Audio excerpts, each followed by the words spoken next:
오늘 당대표 관련해서 눈에 띄는 여론조사가 나왔는데요. 두 곳에서 나왔습니다. 과연 나 전 의원이 김기현 의원 지지 선언을 한 후 국민의힘 지지자를 대상으로 한 여론조사를 봤습니다. 자, 김기현 31.2, 안철수 35.5, 이건 다자 구도입니다. 윤상현, 조경태, 천하람이 10.9로 상당히 좀 의미 있는 지지율이고요. 황교안 7.8, 잘 모름, 무응답 10.1입니다. 일단 김기현, 안철수 두 후보는 저 정도면은 뭐 박빙이다라는 느낌인데요. 당대표 지지도에서는 김기현이 45.3, 안철수 30.4, 김기현 의원이 다시 치고 나갔습니다. 나 전 의원의 지지세를 김기현 의원이 어느 정도 나 전 의원의 지지 선언 같은 느낌으로 흡수한 모양새입니다. 천하람 9.4, 황교안 7, 조경태 2.3 순입니다.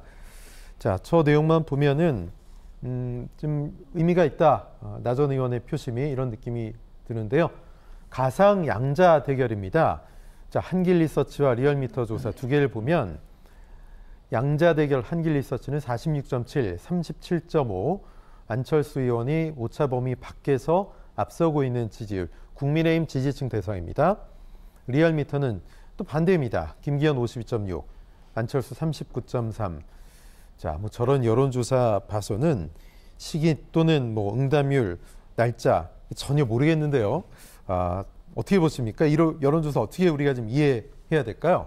글쎄요. 그러니까 갑자기 좀 들쭉날쭉해진 것 같아요. 그러니까 최근까지만 해도 전반적으로는 안철수 의원이 좀 앞서가고 김기현 의원하고 때에 따라서는 뭐 오차범위 밖으로 벌어지는 그런 경우도 좀 있었고, 그래서 나경원 전 의원을 지지하던 표심들이 대부분 안철수 의원 쪽으로 모인 것으로 그렇게 보였죠. 그렇게 이제 분석을 했는데, 근데 묘하게도 이 김기현 의원이 나경원 전 의원 만나기 직전에 실시된 조사인데, 마치 만나고 난 이후처럼 결과가 지금 나온 조사가 일부 지금 나타나고 있는 겁니다. 그래서 저 조사가 과연 맞느냐라고 의문 제기하는 분들도 꽤 있더라고요. 오늘 좀 제가 여러분들 만나 보니까. 자, 그런데 그럼에도 불구하고 전체적인 기조는 변함이 없는 것 같아요. 일부 뭐 몇몇 조사 제외하고는 대체로는 여전히 아직까지는 안철수 의원이 좀 앞서가는 그런 형국이다.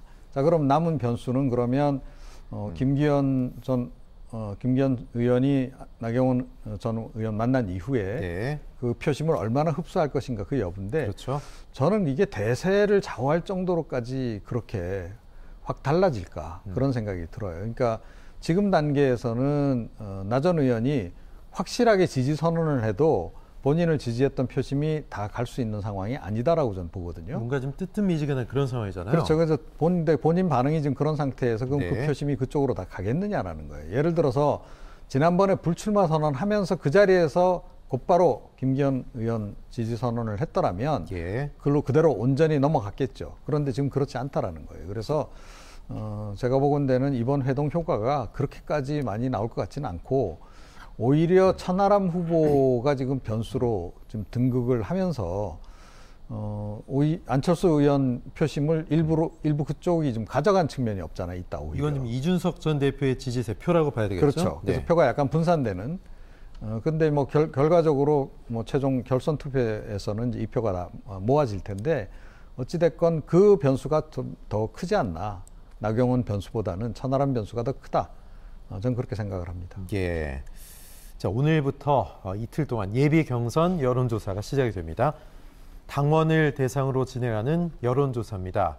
국민의힘 지지층을 대상으로 여론조사와 어떤 차이를 보일지 주목되는데요. 조 교수님 어떻게 보세요? 저는 제가 볼 때는 아무래도 차이가 좀 있을 거예요. 일반 여론조사하고 국민의힘을 대상으로 한 거하고 차이가 있을 수밖에 없다고 보여지고, 아마 예비 경선에서는 제 생각은 김기현, 안철수, 그리고 천하람, 황교안 이 정도 4명이 아마 통과하지 않을까 하는 생각이 들고, 최종 결선까지 갈 거라고 저는 보여요. 그래서 첫 번에 한 사람이 50% 이상을 얻어가지고 아예 끝나는 상황은 안 될 거라고 보여지고요. 2차 투표 말씀하시는 거죠? 2차 투표, 결선 투표가 갈 걸로 보여지고, 아마 이제 지금 현재 상황으로 보면 안철수 후보가 끝까지 버틴다고 가정하에 말씀을 드리면 안철수, 김기현 두 분의 대결이 될 것 같고요. 그랬을 때 천하람을 지지했던 표가 어디로 가냐가 대단히 중요한 상황이 돼버리는 거죠.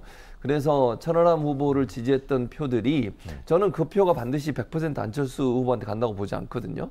이준석 대표, 전 대표를 지지했던 분들이 대부분 천하람 지금 후보를 지지하고 있는 상황인데 이준석 전 대표는 안철수 의원과 그렇게 사이가 좋은 사이가 아니에요. 네. 그래서 제가 볼 때는 아마 좀 나누어질 가능성이 있다. 네네. 그래서 좀 예측이 좀 어려운 상황이라고 보여지고요. 박빙의 승부가 되지 않을까, 어느 한쪽에 크게 쏠리는 그런 경우가 나올 가능성이 좀 낮다고 봅니다. 네, 어쨌든 뭐 양자 지금 양강인데 안철수 그리고 김기현 그리고 남은 두 자리 일단 경쟁률 지금까지의 어떤 지지율로 보면 천하람, 황교안 두 후보가 좀 이렇게 보이는데요. 네, 그렇습니다. 그래서 그 두 후보가 올라가는 건 뭐 거의 지금 네네. 확실하지 않나 이렇게 좀 생각이 들고요. 뭐 황교안 전 대표를 지지하는 표심은 마지막에 이제 결국은 김기현 그 후보 쪽으로 수렴이 될 가능성이 좀 크지 않나 이렇게 생각하고 네. 천하람 후보를 지지하는 표심은 그래도 안철수 쪽으로 갈 가능성이 높지 않나 이렇게 생각이 들어요. 그러니까 뭐 어찌됐건 지금 뭐 친윤계 당대표가 탄생하는 것은 절대 반대이기 때문에 예. 결국 그렇게 좀 나뉘지 않을까 이렇게 생각을 합니다. 네, 알겠습니다. 과연 앞으로 한 달 남짓 남은 전당대회 어떻게 될지 좀 지켜봐야 되겠습니다.